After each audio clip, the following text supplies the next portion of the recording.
الرحيم magacayga waxa la yiraahdaa Cabdulqaadir Maxamed Muumin waxa shan joogo idin kala hadlayaa waa degmada Murcayo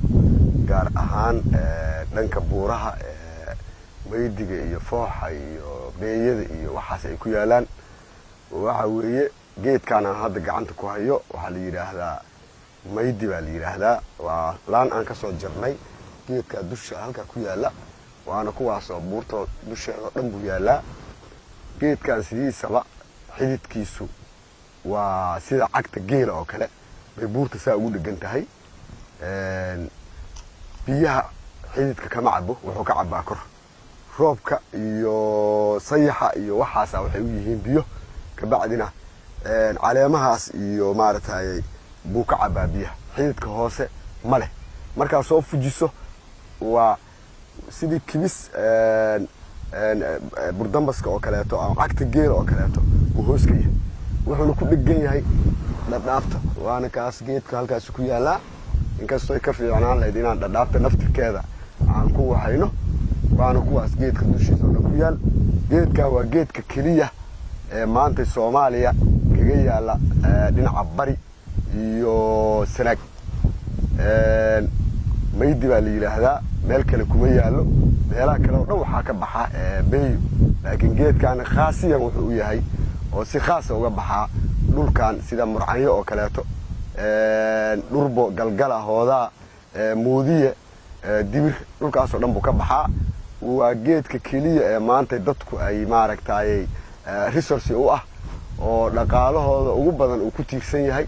waxa kale oo dhaqaalahooda ku tiirsan yahay xagga badda oo maaragtay kalluunkii iyo wixii maaragtay lagala soo baxo iyo xagga xoolaha ariga geela bismillaahir rahmaanir rahiim alxamdulillaah rabbil caalamiin sanadka geedkan wuxuu noqday barwaaqo hadda markaan saa uga soo gooyay caanihiisa baa iga soo dareeray waxa loo qaataa geedkan ingaaf baa la yiraahdo oo saas loo qabsado geedku markuu weyn yahay oo saan kale yahay halkaas nabar lagaga dhuftaa halkaana nabar waa la nabreeyaa nabarkaas waxa lagu soo noqdaa 15 casho ka bacdi qolof madow oo sida nabar afuulaysa waa laga fujiyaa markaas caano soo sii deynaya caano laba qayb bay noqdaan qaybna hoos bay u dareertaa qaybna waxa weeye meesha ku hadha qaybta meesha ku hadha waxa la yiraahdaa fiirto oo ningaafka saas loogu gooyaa oo koliga lagu ritaa qaybta dareertana waxa way qaybta xabagta noqonaysa oo hadhow maaragtay markii 7 bilood 8 bilood oo gaaro dareerkaas ama caanahaas dareeray oo isfuulay waa la fujiyaa marna geedka saas uga soo dareeraa oo halkaas ilaa dhulku qabsadaa marna geedku ku dareeraa ilaa dhagaxii uu qabsadaa marna ma wasxoobo buurta dusheeda ama dhagaxa dushiisa ku yaala ciid kama baxo mana ka bixi karo mana la abuuri karo geedkan hadda hadaan gooyo oo aan iraahdo abuur u samee ma abuur ma noqdo mana baxo laakiin beeyada waa la soo goyn karaa gurigaaga ka beeran karaa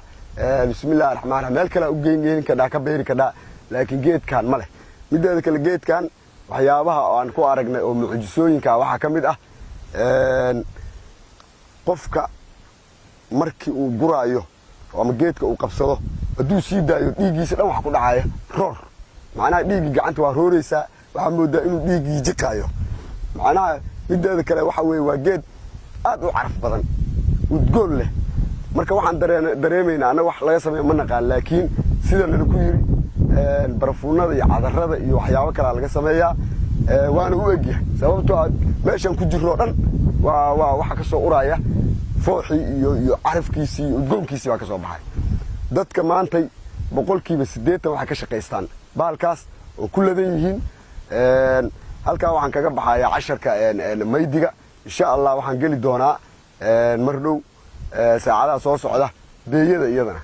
waxa weey dhulkaana waa aragtaan buuraha iyo quruxda iyo sidoo u egyahay ma sha Allah degmada Murcayo la yiraahdaa waxaan idinku soo dhaweynayaa dhammaan dadka oo Faransiiska ah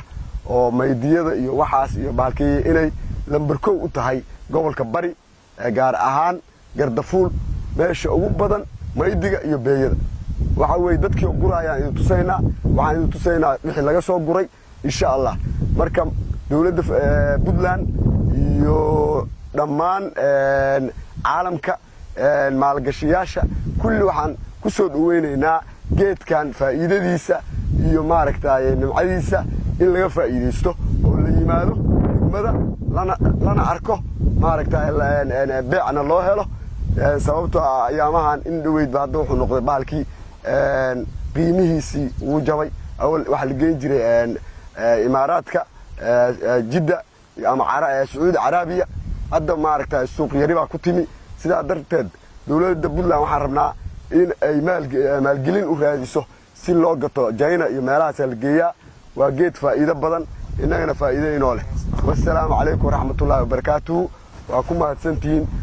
muuqaalkayga iyo dhageysigayga dhammaan inta i daawanaysa